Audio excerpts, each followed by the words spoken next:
ये कोई मामूली किताब नहीं, नसीहत है नूरानी। उन्हीं की आत्मकथा, उन्हीं की जुबानी। ओम साई राम। तो हमारे वैदिक कल्चर में उत्सवों का बहुत गहरा हमारे जीवन से ताल्लुक है। जब भी कोई उत्सव देखना, एक राक्षस, एक दैत्य, एक दानव दम तोड़ देता है, उसके बाद फिर उत्सव मनाया जाता है। नॉर्मली हर उत्सव का अगर रहस्य के तरफ जाएंगे तो ये मूलभूत सिद्धांत है कि एक दैत्य, एक दानव का अंत होता है जो आताताई था, और फिर उसके उपलक्ष्य में, उसके मरण के उपलक्ष्य में वो त्योहार मनाया गया। अब हमारी समस्या ये है कि हम लोग हर बार दानवों को बाहर देखते हैं। हमको दानव बाहर ही अच्छे लगते हैं, हर बार उनको मार दिया जाता है और फिर हम लोग यहाँ पे उत्सव सेलिब्रेट करते हैं। रावण का अंत हुआ, दशहरा सेलिब्रेट किया गया। नरकासुर का अंत हुआ, दिवाली मनाया गया। होलिका का अंत हुआ, होली मनाया जा रहा है। तो हमको ये बार बार बताया गया है कि एक दैत्य, एक आताताई, एक गलत शक्ति जो समष्टि को त्राही त्राही करने पे मजबूर कर रखा था, अगर ऐसा कोई आताताई का मरण होता है, जब वो मार दिया जाता है, वो नेगेटिव एनर्जी को जिस दिन खत्म किया जाता है, उसके उपलक्ष्य में फिर उत्सव मनाया जाता है। लेकिन समस्या क्या है ना, हमको यही सिखाया गया कि वो दैत्य बाहर है, वो दानव बाहर है। हमको कभी भी ये नहीं बताया गया कि वो दैत्य तेरे ही अंदर है, रावण तेरे ही अंदर है, नरकासुर तेरे ही अंदर है, होलिका तेरे ही अंदर है। हमारा जो मन, जो अशुद्ध मन है, उसी को दैत्य बोला गया है, उसी को रावण, नरकासुर, होलिका बोला गया है। लेकिन हम लोग इसकी तरफ कभी ध्यान नहीं देते हैं। हम लोग इस फिराक में हैं कि कोई एक दानव था जो लोगों को बहुत तकलीफ देता था, तो परमात्मा ने एक अवतार लिया और फिर उस दैत्य को मार दिया। प्रहलाद ने, हालांकि प्रहलाद ने हाथ से तो नहीं मारा होलिका को, होलिका प्रहलाद को लेकर के अग्नि में बैठी, क्योंकि उनको ये वरदान था कि अग्नि मुझे जला नहीं सकती हैं। लेकिन प्रहलाद को जैसे ही गोदी में लेकर वो बैठी, जिसको मारना था वो तो बच गया, लेकिन जो मारने चली थी वही मिट गई। कहते हैं ना कि औरों के लिए जो गड्ढा खोदता है ताकि वो गिरे, तो उससे पहले वो स्वयं गिर जाता है, कोई कहावत है। तो बिल्कुल चरितार्थ दिखती हैं होलिका के जीवन में। लेकिन हमको ये बार बार ये बात का एहसास कराया गया कि दैत्य, दानव, नेगेटिव एनर्जी बाहर है, और हम लोगों को वही सिखाया गया, हम लोग वैसे ही देखते हैं। मैं तो बोलता हूँ जो लोग सेलिब्रेट कर रहे हैं आज ये होली का जो उत्सव है, रंगों का जो उत्सव है, वो कितने लोगों को वो कहानी तक नहीं मालूम होगी, लेकिन क्योंकि एक प्रथा है एंजॉय कर रहे हैं। लेकिन हम अपनी आने वाले धरोहर को ये कथाओं की गहराई देना ही नहीं चाहते हैं, हम देते ही नहीं हैं। तो ऋषि मुनियों ने जब ये उत्सव के पीछे की जो कहानी रची थी, उनका भाव यही था कि एक दिन ये स्थूल उत्सव से ऊपर उठ करके वो जो एक सूक्ष्म उत्सव है, जो उस उत्सव का पिनैकल है, हाईएस्ट पीक है, वहां तक ये कभी ना कभी पहुंचेगा। ये भाव से ऋषि मुनियों ने इन त्योहारों को, और कितनी सुंदर संरचना है उनकी, क्योंकि वो सारे दैत्य वाले गुण हमारे मन में भी तो बसे हैं, लेकिन उस तरह से उसको देखा नहीं जाता। हम लोग इस बात से खुश हैं कि कोई होलिका मरी, हम लोग इस बात से खुश है कि कोई नरकासुर मरा, हम लोग इस बात से खुश है कि कोई रावण मरा। नहीं, रावण मरा नहीं है, न नरकासुर मरा है, न होलिका मरी है। तुझ में वो अभी भी उतना ही जिंदा है। लेकिन ये बात का एहसास कराने वाला कोई होना चाहिए ना। कितना देखो ना विडंबना है, राक्षस मरे ही नहीं, उत्सव मनाया जा रहा है। अंदर के राक्षस मरे ही नहीं, लेकिन उत्सव मनाया जा रहा है। क्या रंग पंचमी का उत्सव होलिका दहन से पहले संभव है? कि हमारे अंदर की होलिका तो मरी ही नहीं है, लेकिन हम उत्सव मना रहे हैं। और ये ढकोसला, ये पाखंड, ये ढोंग अगर कोई अच्छे से बताने वाला ना हो, सदियों से चली आ रही है और आने वाले सदियों तक ये चलती रहेगी, ये पाखंड। तो ये डुप्लीकेट उत्सव हमारे जीवन में हमने इसको अपना लिया है, इसको अपने गले से लगा लिया है। अब वो ओरिजिनल उत्सव तक हम कभी नहीं पहुंच पाएंगे। गलत चीज हमारे हाथ लग गई है। क्या अधिकार है हमको रंग पंचमी मनाने का? क्या अधिकार है वो उत्सव मनाने का? क्या अधिकार है घर में स्वादिष्ट व्यंजन बनाने का? क्योंकि होलिका का दहन हुआ ही नहीं है, हमारे अंदर की होलिका मरी ही नहीं है। उत्सव कहां से आएगा? हमारे अंदर की जो दुष्चित मन है होलिका के रूप में, अगर वो मन उन्मन हो चुका है तो फिर पल पल उत्सव है, फिर वो वास्तविक उत्सव है। लेकिन हमारे लिए मतलब वो कहानियां महज कहानियां हैं। बाहर ही देखते हैं, कोई एक रावण है, वो बहुत ही हाथापाई था, दुराचारी था, उन्होंने सीता का हरण किया। तो मर्यादा पुरुषोत्तम राम जो उनके हस्बैंड थे, उन्होंने चढ़ाई की, उनको युद्ध में हराया।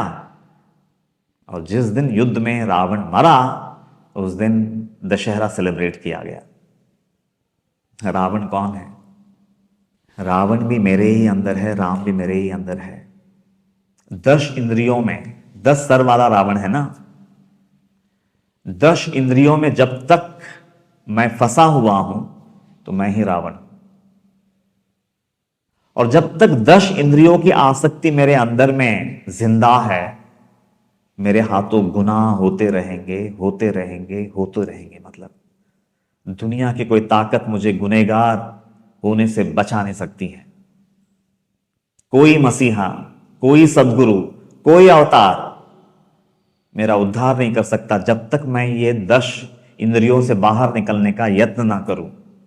तो रावण कहीं और नहीं है, हमारे ही अंदर है। स्त्रियों में भी है, पुरुष में भी है। रावण कोई मेल कैरेक्टर नहीं है। तो उस दृष्टिकोण से भी नहीं देखना चाहिए रावण को। वो स्त्रियों में भी उतना ही विद्यमान है जितने कि पुरुषों में है, क्योंकि 10 इंद्रियों की आसक्ति स्त्रियों में भी है। और जब तक रावण, अगर एक पल के लिए आप सोचिए, अगर ये 10 इंद्रियों की आसक्ति रावण में नहीं होती, सीता का अपहरण कर पाता? सीता का अपहरण करने के लिए किसने मजबूर किया? वो 10 इंद्रियों की जो आसक्ति है ना, उसने मजबूर किया ना। अगर मूल रूप में वो समझो उसने उसको उस पर काबू पा लिया होता, उसको जीत लिया होता, तब किसी पवित्र नारी के दामन तक उसका हाथ पहुंचता? कभी सोचते हैं हम लोग इसके बारे में? इसीलिए रावण को जब पोर्ट्रे किया गया पुराणों में, रामायण जैसे महापुराण में, तो उसको 10 सर दिखा दिया। वो 10 सर हमारे भी हैं, क्योंकि हम भी तो 10 इंद्रियों में पूरी तरह से फंसे हुए हैं। लेकिन हमको है ना, बाहर का रावण मरता हुआ बड़ा अच्छा लगता है, हम एंजॉय करते हैं। कितना फेक है। उत्सव भी मनाते हैं। उसी तरह से होलिका, हिरण्यकशिपु को जब पता चला कि मेरे ही गर्भ से निकला हुआ संतान, मेरा खुद का अपना खून प्रहलाद, मेरा रेस्पेक्ट करना नहीं जानता, मुझे मान सम्मान देना नहीं जानता। हालांकि ऐसा बच्चे में बिल्कुल नहीं था। पिताजी के प्रति उसके मन में उतनी ही रेस्पेक्ट थी जो एक अच्छे संतान में होनी चाहिए। लेकिन उससे ऊपर का कोई डायमेंशन है, वो पापा को बता रहा है, पापा हरि जैसा एक तत्व है जो आपसे करोड़ गुना श्रेष्ठ है, मेरे से करोड़ गुना श्रेष्ठ है। आओ चलो हम दोनों मिलकर के शरण जाते हैं उस तत्व को। लेकिन हिरण्यकश्यप नहीं मानता है। हिरण्यकश्यप का अहंकार ये बात को स्वीकारने के लिए तैयार नहीं है कि मुझसे बड़ा भी कोई शक्ति विद्यमान है इस संसार में। उसका अहंकार ये मानने को तैयार ही नहीं है। और उसके चलते ही मेरे गर्भ से निकला हुआ मेरा ही खून, मेरा ही संतान आज मेरे खिलाफ खड़ा हो गया है। तो मोह को भी चीर कर रख देता है और उसका अस्तित्व ही मिटाने जाता है। तो पहले तो अलग अलग लोगों को मतलब बच्चे को मारने के लिए कहता है, लेकिन कोई बाल भी बाका नहीं कर पाते वो बच्चे का। जिसके साथ हरि हो, वो परम तत्व हो, जग क्या बिगाड़ लेगा उसका। तो आखिर में होलिका की शरण जाते हैं। होलिका से कहते हैं, तुझे तो मतलब अग्नि पे तूने विजय हासिल की है, तो तू मेरे संतान को अपनी गोदी में लेकर के अग्नि में प्रवेश करना, तू तो बच जाएगी और मेरा बेटा जो है जल के खाक हो जाएगा। लेकिन हिरण्यकश्यप हो या फिर होलिका हो, वो ये नहीं जानते थे कि कोई भी शक्ति, कोई भी सांसारिक शक्ति, कोई भी सिद्धि किसी बंदे के ईमान से बढ़कर नहीं हो सकती है। ये कथा हमको सिखाती है, अगर सामने वाला बंदा रोशनी में है, भले उसके पास शक्तियां नहीं होंगी, लेकिन उसके पास अगर कोई शक्ति है तो वो ईमान वाली शक्ति है, धर्म की शक्ति है, नीति की शक्ति है, ईमान की शक्ति है। वो बच्चा वो शक्ति से संपन्न था और वो शक्ति के आगे ये बाकी सारी शक्तियां, अष्ट सिद्धियां, नौ निधियां तुच्छ है। ये कथा हमको सिखाती है होलिका की। लोहा भी लिया तो किससे? ईमान से, धर्म से, नीति से। खाक हो गई। वो बच्चे को लेकर तो बैठ गई अग्नि में, लेकिन बच्चा रह गया, बच गया, खुद जल के खाक हो गई। अधर्म पर धर्म की जीत हो गई, अनीति पर नीति की जीत हो गई। उसका प्रतीक है होलिका दहन। तो जिस दिन हमारे मन की अहंकार, जितना कि हिरण्यकश्यपु और होलिका में थी, अगर वो गिर जाए, जिस दिन हमारा अंदर का अधर्म गिर जाए, अनीति गिर जाए, अपवित्रता गिर जाए, स्वार्थ, खुदगर्ज गिर जाए, अभिमान, अहंकार, घमंड गिर जाए, तो मान लेना होलिका का दहन हो गया। और फिर उसके बाद ये तो आप एक दिन भी नहीं बोलेंगे, ये उत्सव आप ज्यादा से ज्यादा सुबह 2-3 घंटा आप एंजॉय करते हैं। लेकिन उसके बाद अगर ये आतताई शक्तियां अगर गिर जाती हैं आपके अंदर से, तो उसके बाद का हर पल उत्सव है, पल पल का उत्सव है। और हमारे ऋषि मुनि हकीकत में वो उत्सव के बारे में बात कर रहे हैं, ये उत्सव नहीं। लेकिन है ना, ये जो वैदिक परंपरा से जो चीजें आई हैं, जब तक हम अपने आने वाले जनरेशन्स को इसकी गहराई नहीं देंगे, तो फिर ये बद से बदतर होता जाएगा। ये उत्सव जो कि हो चुका है, ऑलरेडी हो चुका है।